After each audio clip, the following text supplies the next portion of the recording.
살다 보면 누구에게도 말 못할 외로움과 어디에도 기댈 수 없는 마음의 고통이 갑자기 우리 앞에 찾아옵니다.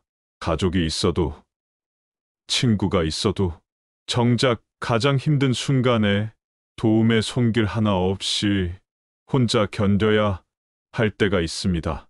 문득 나는 왜 이렇게까지 외로운가? 누구도 내 마음을 알아주지 않는구나. 그런 생각이 마음 깊은 곳에서 올라오고 조용히 눈물이 고이는 밤도 있지요.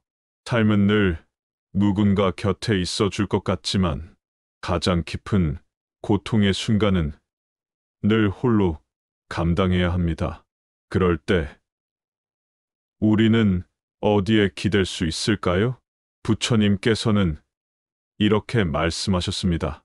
외로움은 괴로움이 아니라 깨달음으로 이끄는 문이니라. 오늘은 마음 둘 곳 없이 외롭고 힘든 시기를 겪고 있는 분들에게 부처님의 지혜로 따뜻한 길을 함께 밝혀드리려 합니다. 혼자라고 느껴지는 그 순간, 사실은 가장 깊은 자기 자신과 마주하는 기회일지도 모릅니다. 지금 이 순간, 당신 곁에 작은 등불 하나가 되어드릴 수 있기를 바라며 조용히 이야기를 시작해 보겠습니다. 외로움은 때때로 고통보다 더 깊고 더 아픕니다. 누군가와 함께 있어도 마음이 텅 빈 것 같고 소리로 가득 찬 세상 속에서 나만 조용히 멈춰 있는 듯한 기분이 들기도 합니다. 특히 삶이 힘겨울 때 찾아오는 외로움은 마치 허공 속을 걷는 듯한 불안함과 함께 다가옵니다. 의지하던 사람이 등을 돌리고 기대하던 일이 무너지고 하루하루 버텨내는 것만으로도 지칠 때 외로움은 더욱 깊어지고 마음은 점점 움츠러듭니다. 이럴 때 사람들은 종종 말합니다. 기댈 곳이 하나만 있어도 견딜 수 있을 것 같아요. 누군가 내 마음을 알아줬으면 좋겠어요. 이 마음을 어디에라도 기대고 싶어요. 하지만 부처님께서는 이렇게 말씀하셨습니다. 진정한 기댈 곳은 바깥이 아니라 그대 마음 속에 있느니라. 외로움이 깊어진다는 것은 바라볼수록 그 고통이 커진다는 뜻이 아닙니다. 오히려 세상이 멀어질수록 자기 마음 깊은 곳에 도달할 기회가 찾아온다는 뜻입니다. 우리는 평소 너무 많은 것을 바깥에 의지합니다. 사랑받아야 안정되고 인정받아야 존재 가치가 있다고 느끼며 관계 속에서만 자신을 찾으려 합니다. 그러나 부처님께서는 그것이 고통의 뿌리라고 말씀하셨습니다. 의지하는 마음은 늘 불안하고 기대하는 마음은 늘 실망하게 되느니라. 사람은 변하고 관계는 흐르고 세상은 흔들립니다. 그렇기에 바깥에서 기대를 찾는 한 우리의 마음도 늘 함께 흔들릴 수밖에 없습니다. 외로움이 찾아올 때 그 고통은 단순한 결핍이 아닙니다. 그건 나를 가장 깊이 들여다볼 수 있는 문이 열리는 순간입니다. 불교에서는 그것을 마음 돌아보기의 시간이라 부릅니다. 모든 인연이 끊어진 것 같은 그 적막한 순간에야 비로소 우리는 자기 자신과 마주할 수 있기 때문입니다. 그러니 부처님께서는 말씀하셨습니다. 홀로 앉아 고요함을 음미할 수 있을 때 비로소 그대는 자유에 이르는 길에 들었느니라. 외로움은 당신을 고립시키려는 것이 아니라 당신 안에 더 깊은 진실로 이끌려는 부름입니다. 그 외로움을 밀어내지 마십시오. 그 안에 스스로를 만날 수 있는 길이 숨어 있습니다.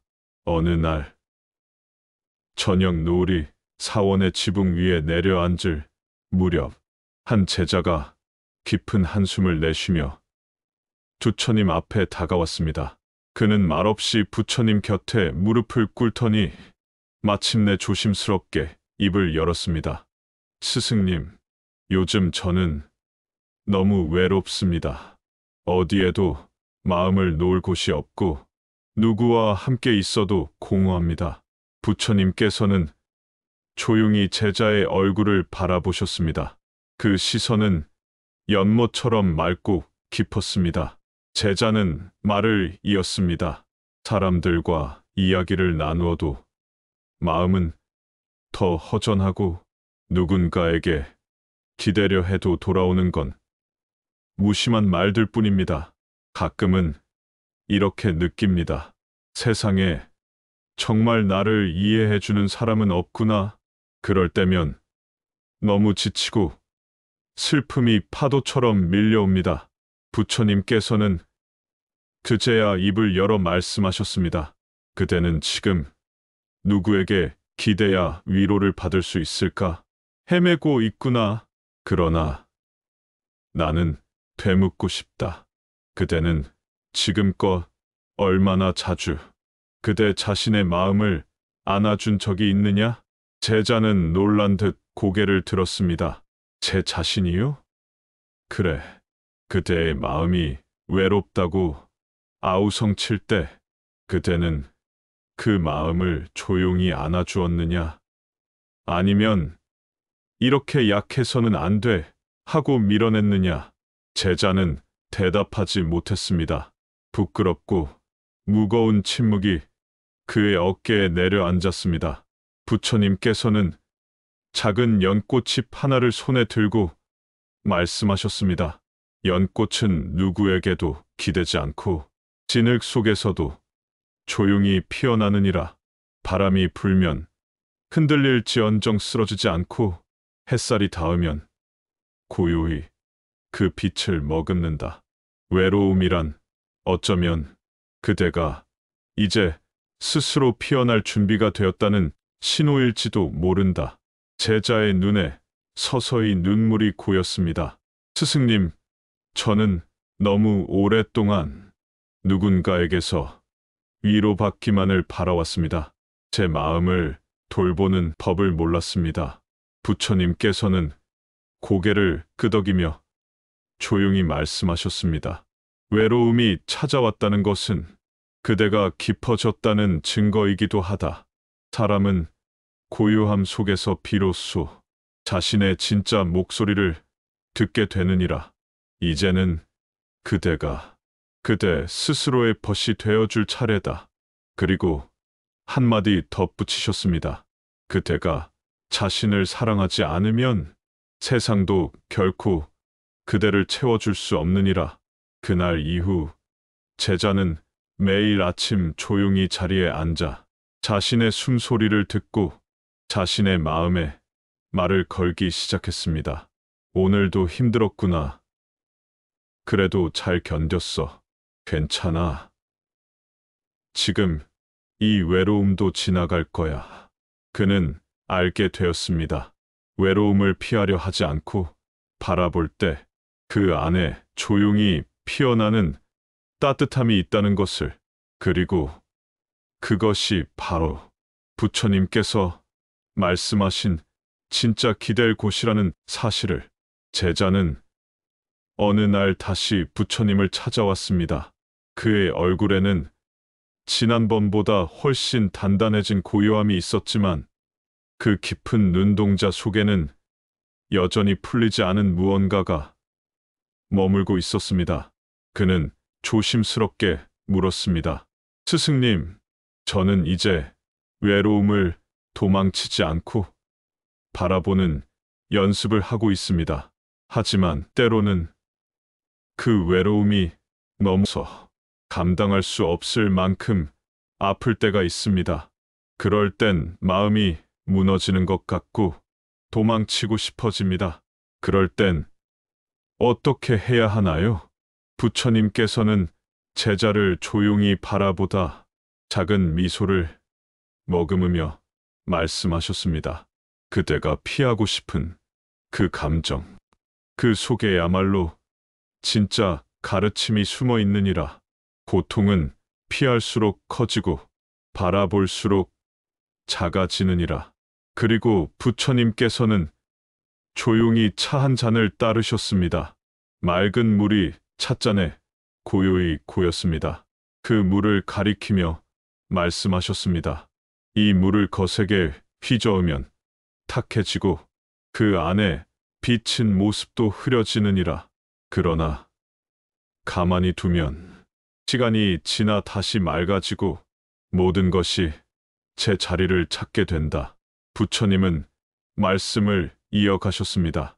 고통이 올라올 때 그것을 밀어내지 말고 차 한 잔 대하듯 맞이하여라. 아, 고통이 왔구나. 지금 이 순간 마음이 아프구나. 그저 그렇게 조용히 알아차리는 것이 수행이니라.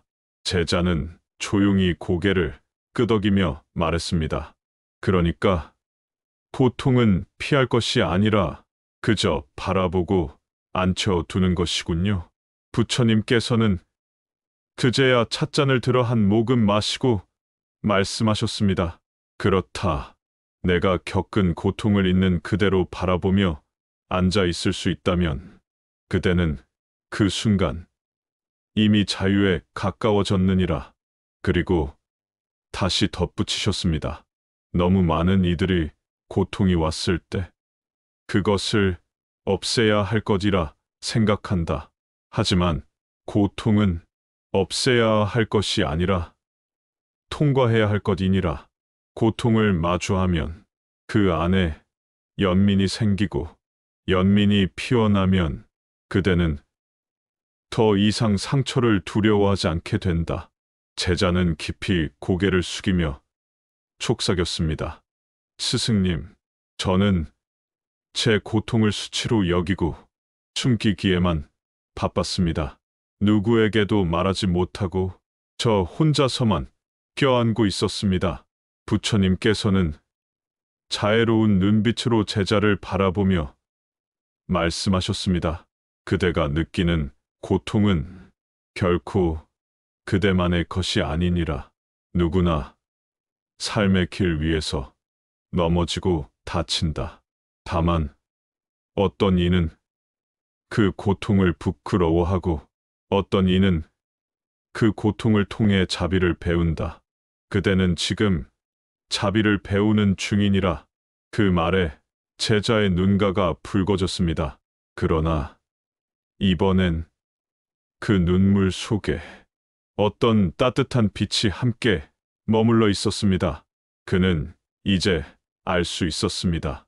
자신이 겪는 외로움과 고통은 도망쳐야 할 무언가가 아니라 조용히 차를 내어주며 함께 앉아 있어야 할 삶의 손님이라는 것을. 어느 날 제자는 깊은 슬픔을 안고 다시 부처님을 찾아왔습니다. 그는 오랜 친구로부터 배신을 당했고 가족에게도 이해받지 못한 채 홀로 남겨졌다고 느꼈습니다. 그는 말했습니다. 스승님, 저는 너무 외롭습니다. 누구에게 기대고 싶은데 기댈 곳이 없습니다. 부처님께서는 제자의 이야기를 조용히 듣고 계셨습니다. 그 어떤 판단도, 그 어떤 조언도 없었습니다. 그저 조용히 고개를 끄덕이며 그 옆에 앉아 계셨습니다. 한참의 침묵 끝에 부처님께서 말씀하셨습니다. 그대는 지금 위로를 원하고 있구나. 제자는 고개를 끄덕이며 눈물을 흘렸습니다. 그러자 부처님은 부드럽게 웃으며 이렇게 말씀하셨습니다. 진짜 위로는 말에서 오지 않느니라. 진짜 위로는 말하지 않아도 함께 있어주는 것에서 오느니라. 그리고 손에 있던 나뭇가지를 하나 집어 조용히 그 위에 앉은 나비를 가리키셨습니다. 나비는 조용히 앉아 있었고 바람도 불지 않았습니다. 그 조용한 정적 속에서 제자의 마음은 조금씩 가라앉았습니다. 바람이 멈추면 연못도 잔잔해지듯 사람의 마음도 누군가 조용히 함께 있어줄 때 그 깊은 슬픔도 조금은 가벼워지느니라. 부처님은 계속해서 말씀하셨습니다. 사람들은 종종 위로란 무언가를 말해주는 것이라고 착각한다. 하지만 진짜 위로는 말하지 않아도 알아주는 마음이며 무언가를 해결해주는 것이 아니라 함께 있어주는 연습이니라. 제자는 물었습니다. 그렇다면 저는 스스로를 어떻게 위로할 수 있을까요? 누군가 곁에 없을 때는 그 외로움을 어떻게 견뎌야 하나요? 부처님은 제자의 어깨에 손을 얹으며 말씀하셨습니다. 그대 안에도 누군가를 위로할 수 있는 마음의 어른이 살고 있느니라. 혼자일 때 그 어른을 깨워 자기 자신을 다정히 안아주거라. 괜찮아. 지금 이 순간에도 나는 나를 떠나지 않을 거야. 그렇게 말해보아라. 스스로를 안아주는 자만이 진짜 외로움을 이겨낼 수 있느니라. 제자는 고개를 끄덕이며 속삭였습니다. 저는 이제 말이 아닌 존재로 위로하는 사람이 되고 싶습니다. 부처님께서는 마지막으로 이렇게 말씀하셨습니다. 이 세상에서 가장 깊은 위로는 누군가의 괴로움을 없애주는 것이 아니라 그 괴로움을 있는 그대로 함께 바라봐주는 일이니라. 그대가 누군가의 마음에 조용히 머물 수 있는 사람이라면 그대는 이미 자비의 길을 걷고 있느니라. 제자의 눈물은 더 이상 무겁지 않았습니다.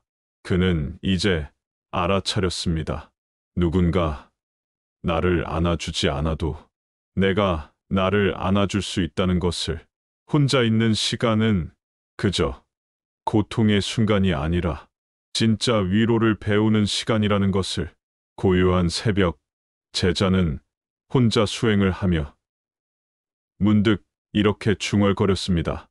나는 왜 이렇게 외로운 걸까?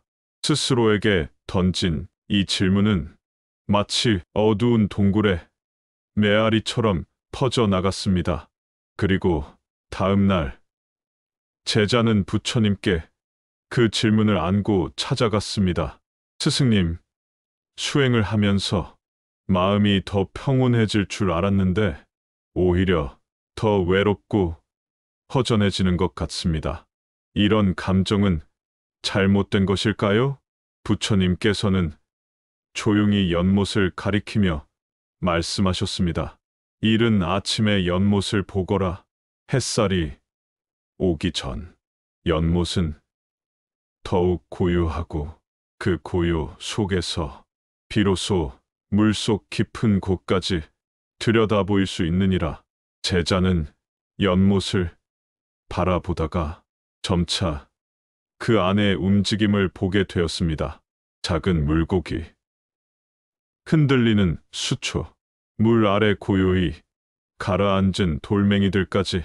부처님은 다시 말씀하셨습니다. 외로움은 괴로운 감정이기도 하지만 동시에 그대 안을 더 깊이 들여다볼 수 있는 문이 되기도 하느니라. 시끌벅적한 세상에 있을 때는 보이지 않던 나의 진짜 마음이 고요한 외로움 속에서 비로소 드러나는 것이니라. 제자는 조심스럽게 물었습니다. 그렇다면 이 외로움은 피해야 할 감정이 아니라는 뜻인가요? 부처님께서는 미소 지으며 고개를 끄덕였습니다. 외로움을 피해 도망치려 하면 그 감정은 그림자처럼 따라오지만 외로움을 안고 바라보면 그 안에 자비가 피어나느니라. 고통을 외면하지 않을 때 그 고통은 누군가를 품을 수 있는 자비가 되느니라. 그리고 이어서 말씀하셨습니다. 그대가 외로운 이유는 사람을 그리워하기 때문이 아니고 그대 마음 안에 사랑이 많기 때문이니라. 이 말에 제자는 눈시울을 붉히며 말했습니다.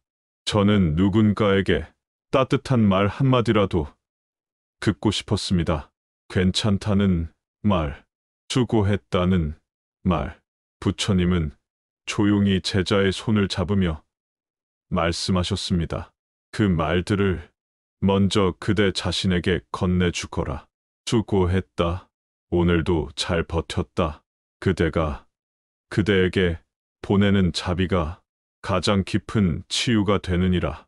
그날 이후 제자는 혼자 있는 시간을 더 이상 고통으로만 바라보지 않았습니다.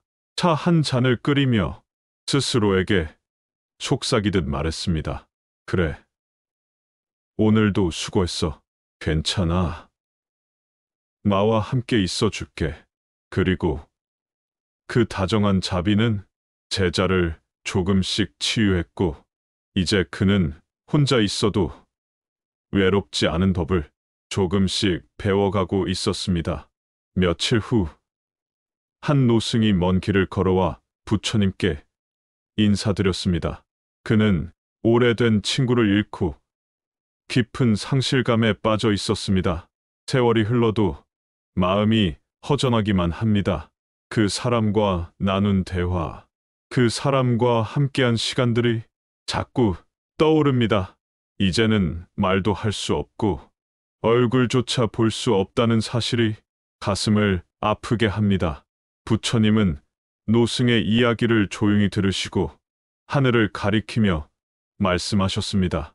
저 구름을 보거라. 방금 전까지 저곳에 하늘 가득 머물던 구름이 지금은 흩어졌느니라. 그러나 그 구름은 지금 이 공기 속에, 저 산의 안개 속에, 그리고 내 숨 속에 여전히 머물고 있느니라. 노승은 그 말씀을 듣고 조용히 숨을 쉬어보았습니다. 그리고 부처님의 말씀은 이어졌습니다. 사람과 사람도 그러하니라. 눈앞에서 사라졌다고 하여 완전히 떠난 것이 아니니라. 그대의 마음 속에 머물던 사람은 여전히 그대의 말 속에, 그대의 눈빛과 손길 속에 살아있느니라. 함께한 기억은 그대의 일부가 되어 지금도 이 삶을 움직이고 있느니라. 노승은 깊은 침묵에 잠겼습니다. 그러다 문득 말했습니다. 저는 그 사람과 웃던 날들을 자주 떠올립니다. 그때는 정말 편안했고 그 사람이 있어서 외롭지 않았습니다. 부처님은 따뜻한 눈빛으로 말씀하셨습니다. 그 웃음은 사라진 것이 아니고 그때의 따뜻함은 이미 그대 안에 새겨졌느니라. 그대가 지금 누군가에게 미소 지을 수 있다면 그대는 그 사람의 사랑을 세상에 다시 전하고 있는 것이니라. 노승은 눈물을 머금은 채 고개를 깊이 숙였습니다. 그리고 부처님께 마지막으로 물었습니다. 그렇다면 제가 느끼는 이 외로움은 결코 끊어진 것이 아니라 연결되어 있는 증거인가요? 부처님께서는 조용히 대답하셨습니다. 외로움이 깊을수록 그대 마음 속에 머물던 사랑도 깊었음을 의미하느니라. 눈에 보이지 않는 연결은 그 어떤 것보다 강하니 그 인연을 가슴에 품고 지금 여기에 삶을 살아가거라. 그날 이후 노승은 매일 새벽마다 그와 함께했던 사람을 떠올리며 짧은 기도를 올렸습니다. 오늘도 잘 살아갈게. 당신이 내게 보여준 사랑처럼 나도 누군가에게 따뜻함이 될게요. 그 외침은 바람을 타고 흘러가 어딘가에서 또 다른 외로움을 안고 있는 이의 마음을 살며시 감싸고 있었을지도 모릅니다. 세상에는 때로 어디에도 마음 둘 곳이 없어 보이는 날이 있습니다. 사람에게도 상처받고, 일에도 실패하고, 기도해도 응답이 없는 듯한 공허한 날들. 모든 문이 닫혀 있는 것처럼 느껴지고, 누구에게도 기댈 수 없는 듯한 고립감 속에서 우리 마음은 점점 움츠러듭니다. 그럴 때면 한 제자가 부처님을 찾아와 눈물 섞인 목소리로 털어놓았습니다. 스승님, 저는 어디에도 기댈 곳이 없습니다. 부모도 떠났고 사랑하던 사람도 제 곁을 떠났습니다. 세상은 차갑기만 하고 아무도 제 이야기를 들어주지 않습니다. 도대체 저는 어디에 기대야 합니까? 부처님께서는 조용히 그의 등을 토닥이시며 말씀하셨습니다. 그대는 지금 세상에서 가장 귀한 길목에 서 있느니라. 제자는 고개를 들며 이해한 눈빛으로 물었습니다. 모든 것을 잃은 이 순간이 어떻게 귀한 길목입니까? 그러자 부처님께서는 두 손으로 자신의 가슴을 가리키며 말씀하셨습니다. 바로 이 순간이 자신의 마음을 깊이 들여다볼 수 있는 귀중한 문이 열리는 시간이니라. 모든 외적인 의지가 사라진 지금, 그대는 마침내 진짜 자기 자신에게 돌아올 수 있는 기회를 얻은 것이니라. 그리고 이어진 말씀은 제자의 가슴을 깊이 울렸습니다. 의지할 곳이 없을 때 마음은 비로소 가장 깊은 뿌리를 찾는다. 그 뿌리는 외부에 있는 것이 아니라 그대 내면의 부처성, 곧 자비와 지혜의 근원 속에 있느니라. 부처님께서는 제자의 손을 따뜻하게 잡고 짧은 가르침을 남기셨습니다. 세상이 등을 돌려도 마음을 돌리지 말 거라. 모든 것이 멀어져도 나 자신에게 다가가 거라. 그리고 그 마음이 너무 무거울 때는 조용히 내 이름을 불러라. 나무 아미타불, 나무 아미타불. 그 소리가 너를 안아줄 것이다. 제자는 부처님의 눈을 바라보며 작은 미소를 지었습니다. 그의 눈동자에는 아직 슬픔이 남아 있었지만 그 속에는 분명 다시 걸어갈 힘도 담겨 있었습니다. 그날 이후 제자는 세상이 아닌 자신 안에 있는 부처님을 찾기 시작했습니다. 아무도 내 편이 아니라고 느껴질 때 그는 조용히 두 손을 모으고 속삭였습니다. 나무 아미타불 관세음보살. 그 부드러운 울림은 천천히 그의 마음을 감싸며 그를 다시 삶으로 이끌었습니다. 살다 보면 누구나 외롭고 힘들고 마음 둘 곳 하나 없는 날이 찾아옵니다. 세상에 나를 알아주는 이 하나 없고 내 편이라 믿었던 사람도 등을 돌린 것처럼 느껴질 때 우리는 마치 텅 빈 방 안에 혼자 남겨진 듯한 깊은 고독 속에 갇히게 됩니다. 하지만 부처님께서는 말씀하셨습니다. 그대 안에는 이미 온 세상을 밝힐 수 있는 빛이 깃들어 있느니라. 기댈 곳이 없다고 느껴질 때는 다시 자신에게로, 자신 안에 부처님께로 되돌아갈 시간입니다. 그곳에는 세상이 줄 수 없는 평온이 있고 그 어떤 외로움도 감싸줄 수 있는 따뜻한 자비의 숨결이 있습니다. 삶은 언제나 완벽하지 않지만 그렇기에 우리는 더 깊은 연민을 배울 수 있고 더 큰 깨달음으로 나아갈 수 있습니다. 지금 이 순간 당신이 얼마나 외롭고 지쳐있든 당신은 결코 혼자가 아닙니다. 이 영상이 당신의 마음 한쪽에 작은 등불이 되기를, 지친 마음이 잠시라도 쉬어갈 수 있는 조용한 연못이 되기를 바랍니다. 그리고 언젠가 당신의 삶에도 다시 봄이 피어나기를. 나무 아미타불 관세음보살. 구독과 좋아요는 큰 힘이 됩니다. 감사합니다. 어디에도